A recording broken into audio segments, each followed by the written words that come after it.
Good Saturday morning. I'm meteorologist James Hopkins from 10 Tampa Bay, and joining me will be Lee Southwick from First Coast News. And of course, we're talking all things weather. Luckily, tropics, things are relatively quiet. And of course, probably already noticed that you step outside and it is beautiful out there and lots of sunshine. Perfect timing. Lee, you've got a big game going on today there in Jacksonville. You are absolutely right. It is a huge day here in Jacksonville, and honestly, right across the street from us, too. It's at Everbank Stadium, the Florida-Georgia game. So if you guys hear some weird noises, it's the tailgates going on all around this building. The bass is so loud, it's kind of shaking this wall right here, so I apologize if you can hear it. Is Mike Prangley out there? Let's start with taking... sorry, go ahead. I said, is Mike Prangley out there? Is he outside? I'm sure he will be. I'm sure I'll see him very shortly. If I see him walk by, I'm going to wave him inside. There you go. I'm going to start with a live look, though, out towards the camera. We can look to see if we can see Mike on that camera, too.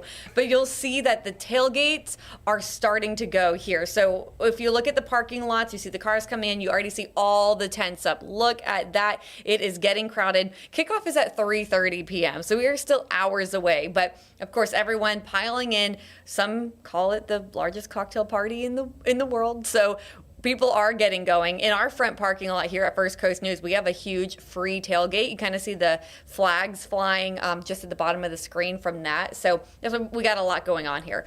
But it has been a chilly start. Now we're moving into the 11 o'clock hour, so we have finally moved into the 60s. We have been in the 40s and 50s all morning, but now downtown sitting right around 62 degrees. And not too much of a breeze, not making it feel extra chilly like it has been recently. Now, temperatures across the First Coast, mostly in the 60s. Lake City still holding on to the 50s right now, but everyone else getting through the 60s. Way across, that's got to be a nice change of pace for you after you started off at 39 degrees. Brunswick did as well. It was just such a chilly morning. So here's a look at the next couple of hours, specifically for downtown. We're going to continue to get through the 60s and then into the 70s. So while a lot of people have long sleeves on out there right now, you're not going to need that for much longer. Well, let me rephrase that. Some of you won't need it for much longer. 71 degrees should feel pretty comfortable in the sunshine, and we have a lot of it. You can see that live look again behind these temperatures, just wall-to-wall sunshine, blue skies. So we're going to get up to around 71 downtown, and for anyone watching that might be heading to the game later, just a friendly reminder that it's actually a couple of degrees warmer in the bank, usually in the stadium. Then as we go through game time, those temperatures are going to drop back down into the 60s. So here's your Florida-Georgia game day forecast, starting off around 71 at kickoff, which is 3:30, falling down through the 70s, down into the 60s. And we do have our sunset at 6:38 p.m., which we'll get to more on that in one moment. Don't forget we fall back tonight. But for the rest of you, maybe you are avoiding downtown Jacksonville, and I don't blame you. It is a mess on the roads. It's getting quite crowded, quite loud. Your high temperature is going to be staying in the lower 70s for most of us. And it's possible for those of you mainly right along the coast, you could potentially stay in the upper 60s. So it is a cooler day, cooler than normal, because you'll see our average high is usually in the middle and upper 70s. So a fall-like day for the first day of November. Now, as we head into our overnight hours, don't forget again that we do fall back at 2 a.m. So today our sunrise is at 7:41 a.m. Took a while to see some light in the sky. Tonight our sunset is at 6:38 p.m. So hopefully the game is wrapping up around then. People still getting some sunlight, some daylight to get out of the stadium. But tomorrow, totally different story. If you are an early riser, you will likely like this sunrise at 6:42 a.m. But if you like to get out and about in your evening hours, sunset tomorrow at 5:38 p.m. This is here in Jacksonville. James, I don't know if it's a little different for you all there in the Tampa Bay area, but at least here in Jacksonville, our next 6 p.m. sunset is not going to be until January 29th. So if you like the later sunsets, make sure to get out there later on this evening. And then as we head into the overnight hours, it's getting cold again. So today it started off chilly. James, this afternoon, I think it's perfect football weather at 71. I don't know if you agree or disagree, but I think 71 should be comfortable. Oh, yeah. And so what is it feeling like today in Tampa Bay? Well, a little warmer than that, but dealing with, again, cold snap. It's funny because my wife went to work yesterday and she texted me. She goes, everybody in my office is complaining how cold It is. And of course, this is not typical fall. We keep talking about feeling like fall because of the drier air.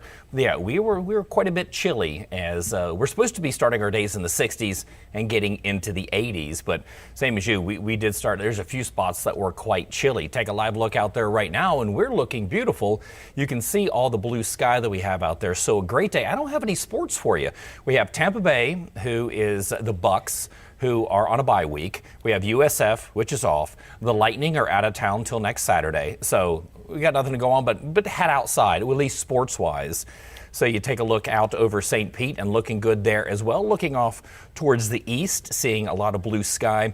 And this is something you don't typically see a lot this time of year. And it is an empty Clearwater beach. You look from the Wyndham Grand, and you're not seeing many people out there. I zoomed in on a couple of them, and they're still with jackets and long pants on right now because your temperatures are in the 60s. And again, it's not going to be too bad, but you're going to make it into the low 70s this afternoon, which again, a little bit below average. Supposed to be up a little closer to 80 this time of year. But look at that water temperature, 76.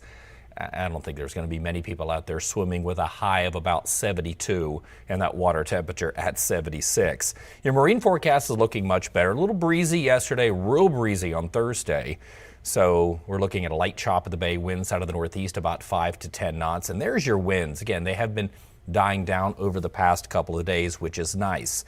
Take a look out over Davis Island. You see all that blue sky out there. You're sitting at 68 degrees, and you should make it up a couple more degrees by lunchtime. The one thing we do have going on is the Hillsborough County Fair. We're in day 3. It did start on Thursday. And for today, if you want to head out again by lunchtime, you'll be about 70 degrees.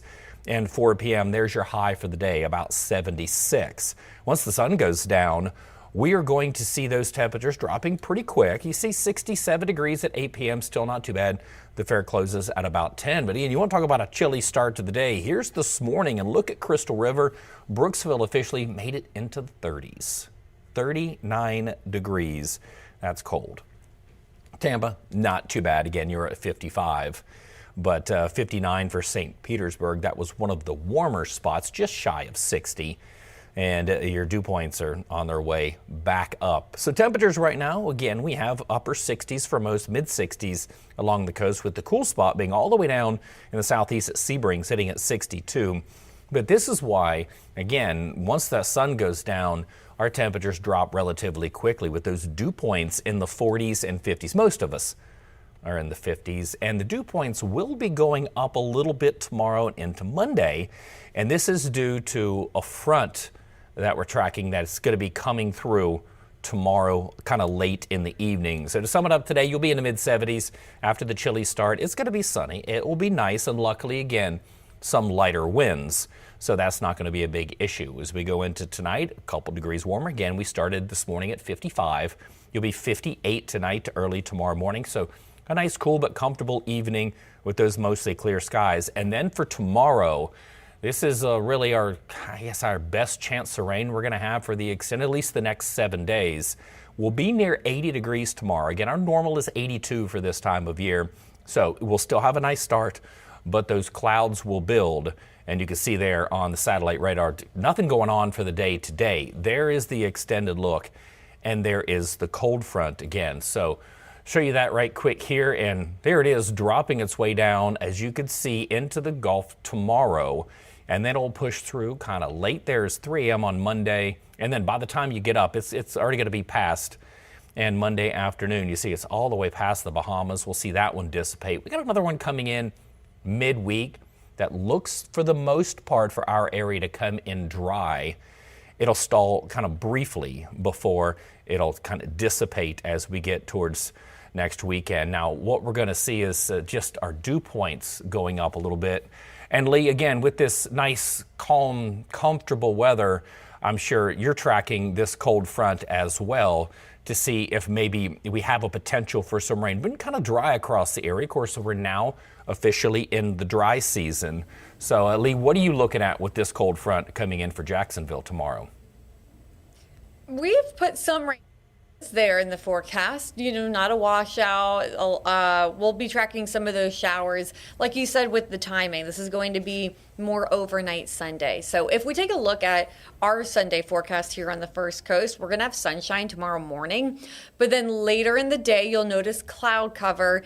And after sunset is likely when we would have some showers. Now, this morning in our newscast, I was showing showers trying to pop around sunset, which is 5:30 tomorrow. But now our newest model run keeps us dry until really early Monday morning, maybe a few of those showers kind of passing through. So it's possible here in the Jacksonville area that we could have some Monday morning commute showers, maybe a few slick roads, but as you all can see there, it's not a whole lot of rain, it looks like. So just be aware, some showers overnight Sunday into Monday here. And then we clear out quickly and we will have more sunshine on our Monday. So we put morning showers on Monday, but then in the afternoon, lots of sunshine. But similar to today, we're not going to warm up too much under all of that sunshine because, as James mentioned, it's a cold front. And so the cooler air tries to move in. It's going to keep our temperatures right at 70. And something to remember is that when we have a high of 70, it means that we spend most of the afternoon hours in the 60s. And in addition to that, even if you reach 70 degrees, you can see there, we'll have a little bit of a breeze that will make things feel cooler. So I would dress for the 60s on Monday. However, under the sunshine, it should feel fairly nice. Now, our low temperatures, this morning, we also had spots in the upper 30s and lower 40s. We're not going to be as cold in the next couple of mornings. Still, around or below average with that normal low of 55 here in Jacksonville. I think we'll start off near 50 tomorrow morning, and then again Tuesday morning be in the upper 40s after we get that cooler air moving in behind that front. But then those temperatures start to rise back into the 50s. And we've been watching it closely because actually here on the First Coast, we consider places like Waycross part of the First Coast. We cover Southeast Georgia as well as Northeast Florida. And places like Blackshear and Waycross normally this time of year get their first frost. So we've been watching those morning lows very closely. So here's a look at the Jacksonville 7-day forecast.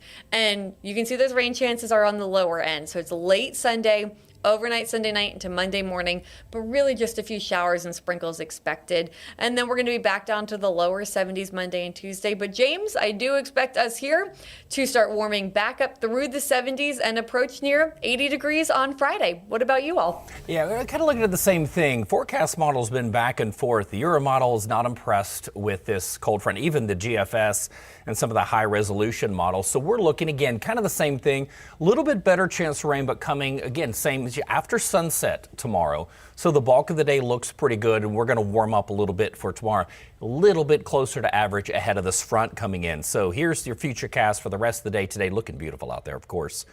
And then we'll start tomorrow with lots of sunshine. And there's 3 o'clock. So again, the bulk of the day tomorrow is looking good. You see that shower activity offshore and kind of the same scenario that Lee was just talking about. This is the latest forecast model run. This is getting back to a little bit better agreement with the Euro and the GFS. I'm not ready to get rid of that rain chance just yet, just because it's just one model run. The earlier model run with the high-res HRRR model shows that we are going to see some scattered showers late Sunday. And then again, an even smaller chance going into Monday. Looks like we'll start the day with sunshine and then end up with sunshine. It's going to be nice. And kind of the, excuse me, kind of the same thing. This one is not going to be as strong and as long lasting. We've been in the 50s for the last 3 mornings. So as we go into Monday, back into the 60s, Tuesday will drop, and then we're just going to climb right back up. Look what happens as we get towards the next weekend. As we're looking at those averages, back up a little closer to normal. 64 is where we're supposed to be starting our day. So again, unfortunately, look at this. And again, this is the model I just showed you for the rainfall forecast for the next couple of days. A whole bunch of zeros, and kind of the same thing with the Euro. The Euro does show a little bit out there, but unfortunately just not enough. A hundredth of an inch, a hundredth to 2/100ths of an inch. This is just not going to be much of anything. And again, we're in the dry season now, and actually we started the dry season earlier. Look at that moisture content, as you can see, all the way into next weekend, looking good. And there it is with that cold front coming through. Again, a very small chance. Once that pushes its way out, then we'll see more dry air, and then the possibility of maybe another front leading into next week. Looks like maybe about the same timing, but again, another very low rain chance. And typically in the rainy season, of course, we don't need cold fronts for it to rain. We have humidity, we have east flow from the Bermuda High, and we get a lot of lift with a lot of heat, and we get daytime thunderstorms. In the dry season, we need cold fronts to come through, but again, most of the time, these fronts just don't have enough moisture that makes its way all the way to us, especially with these Gulf temperatures starting to cool down. Now, we are in a little bit of a drought, but remember, this is not going to go up too much just because we're in the dry season now. And look at your October rainfall. I see 0.39, a deficit of close to 2 inches, and year-to-date, 7.6. Look at Brooksville, 15, Winter Haven, 12. And there is the reason why we have that drought, is because of September. We were supposed to still be in the rainy season, driest September on record. Not even 3/4 of an inch of rain for the entire month. And typically we get like 6. We did get 2 extra in August. I think 9.1, I think, is your average for August. It does go down a little bit for September, but again, not quite that dry there for, again. The dew points are going to be going back up, and this is what I'm talking about. You're going to feel a little bit more of that heat come towards the end of the week. It's not going to be oppressive, but there's your 7-day forecast. Again, turning those clocks back. Again, same scenario. Tomorrow morning, our sunrise will be at 6:41. It was 7:41 this morning, and then a 5:44 sunset on Sunday. So, and there's our warm up as well. There's a little bit of a cool down Tuesday morning, back into the upper 50s and then back into those mid 60s with highs actually in the mid 80s for Thursday, Friday. So let's make the transition into hurricane season. What is left of it? And again, this is a good time of year. Of course, it gets even better on November 30th when it's the last day. But there we are, November 1st, and we do have 30 days left to hurricane season. So let's recap so far.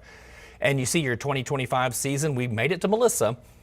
And the extended models don't show. I was looking at the AI models, even the GFS, which is usually pretty robust on getting anything, just doesn't show much of anything. It's not completely vacant of activity like some of the other models are, but you can see there what we've had so far this season. So we've had 13 named storms, 5 hurricanes, and 4 major. Now, when you look at it, 14, 7, and 3 are your normal. So 13 named is 1 below normal, 7 hurricanes, which is 2 below normal, and those 4 major is close at 3. So again, that's what we're calling it near average.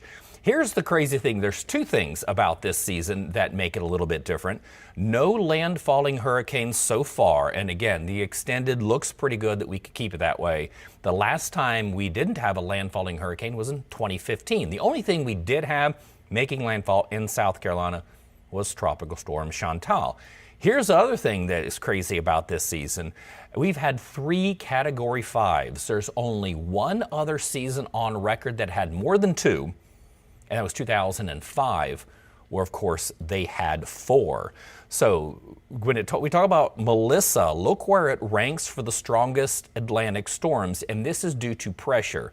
Pressure is typically what they use to determine strength. And as you can see, there it is, tied for 3rd with the 1935 Labor Day hurricane at 892. And the unfortunate thing about this is that is what it was at landfall. You look at Milton at 895, that was not at landfall. So it did start to weaken. Melissa was in the process of strengthening. And look, there's Hurricane Wilma on top, still the strongest when it comes to pressure and wind speed. So here's your wind speed. Allen is the strongest hurricane on record at 190 miles per hour. Melissa, Milton, Dorian, Wilma, and that Labor Day hurricane are all tied for second. There's 5 of them at 185. And we've got some video, I believe, of Jamaica. We had some before and after. So we had some power outage maps and some video. If we could pull up some of that video, and you could see some of the relief efforts going on, trying to get cleaned up. And this is this is going to be a while. So us here in Tampa, we understand what this is like. Now, not like at this extreme. I mean, look at that. It's just, there's really no building that you could build that can handle sustained winds of 185, and they were recording wind gusts of 215. So again, just devastation, and the power outage. I mean, look at that. It's just, and Kingston is what you see on the right, bottom right. That is what I would say really got the minimal amount of damage, because it did make landfall on that southwest coast and did push its way up. Even Montego Bay, where the airport is, you see that. So unfortunately, there's a lot of these areas that it is going to be a while before they get the power back on. The infrastructure is just, again, has been devastated. Now, again, saying that with Melissa hitting Jamaica there, it did damage in Cuba. It did some damage in the Bahamas as well. Don't want you to fall for any of those scams out there when it comes to trying to donate. Now, what you could do is you can text, and you can get a complete list here. So look at your screen there, and you can text donate to 727-577-8522. And what we'll do is we'll send you a list of places that you can donate. Because again, I know it's been a while, Lee, since Jacksonville has had to deal with anything like we dealt with last year with Milton, with Helene, even with Debbie. We got flooding, we got surge, we got all of it. But we got all of it spread out over the course of months, where Jamaica got it all in one morning. So that is something that people need to help out. And again, and to do that, you can text that there as well. So it's been a while for Jacksonville, luckily, but you've been watching those extended models to see what could potentially come. We got one more month left. What are you seeing out there with those models? And, like you said, we have one more month left, which is something I've been hearing a lot here locally. Unfortunately, people saying, hey, we made it through the season.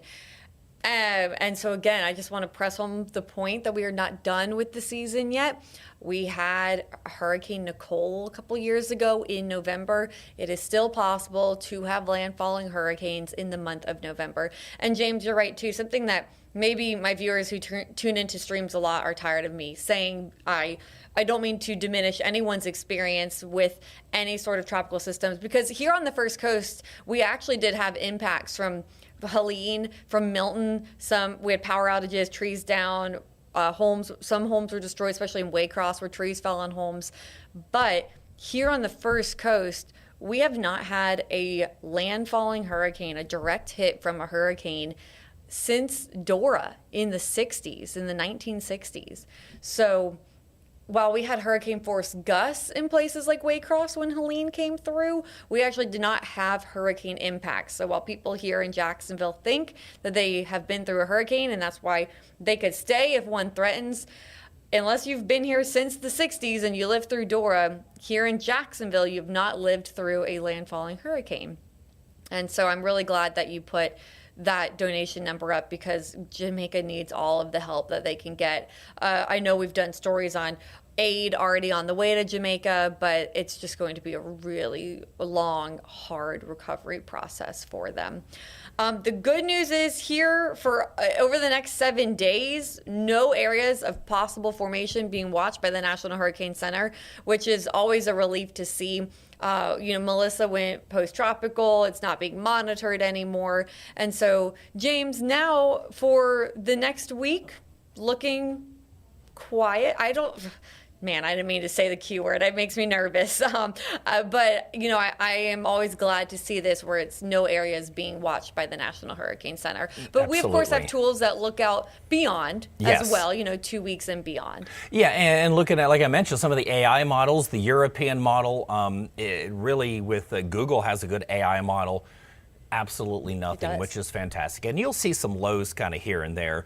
But this is the time of year that we start to transition our focus of the tropical origins. And whenever looking at this map of the tropical origins, as you can see, likely it's there in blue, some of that track kind of follows Melissa. And so here's the thing, and this is one thing that, again, we typically talk about. So in the month of November, we average one storm every 2 years in this region. But that's not kind of the region we're watching now. So look at this and look around Jamaica. So this map last week, was kind of this orangish red color, but you see what happened when Melissa moved, and you can kind of easily see the track there. What we had was upwelling. One of the reasons why Melissa became so strong so fast was not just because that water temperature was warm, it was because of the depth of how warm that water was going down. So as you can see, you zoom in, Jamaica, actually very low heat potential, which is good, but look at the Western Caribbean. So over the course of November 5th through the 11th, the Climate Prediction Center puts this out, and this doesn't mean that they see anything developing. This just means that this is the area which has the highest potential, and you still see it's less than 20%. So what we have is, of course, La Nina conditions going on right now and those very warm water temperatures. And then look at the week after that, kind of same area, south of Jamaica, all the way into Central America. And this goes all the way through November the 18th, because again, look at those water temperatures that are in the mid 80s. So still have the fuel down there if something was to develop for it to turn into something tropical. So again, you're still looking at, again, around Jamaica, you see kind of that color contour where it's these grays. That means it's normal. So still warm, but again, 1 to 2 around where Melissa was. And if you go here to the west, that little darker shade is 3+. So that is what we're going to be keeping our eyes on as we go throughout the next couple of weeks. And again, I'm not a superstitious person. When I ever say, okay, we haven't been hit by every hurricane, they was like, oh, hush, hush, don't say anything, you're going to jinx it. I don't believe in that. I believe in the forecast models. And Lee, what we're looking at moving forward, like you mentioned, for at least the next week we're not watching, and those extended models are showing for the next couple of weeks, things are looking pretty good. So, of course, we're going to stay here. We're going to keep you updated on everything. But, yeah, as of now, things are looking fantastic. So you go out in the parking lot, tell Mike Prangley I said hi, and tell him that I'll see him tomorrow. I hope everyone else has a wonderful Saturday.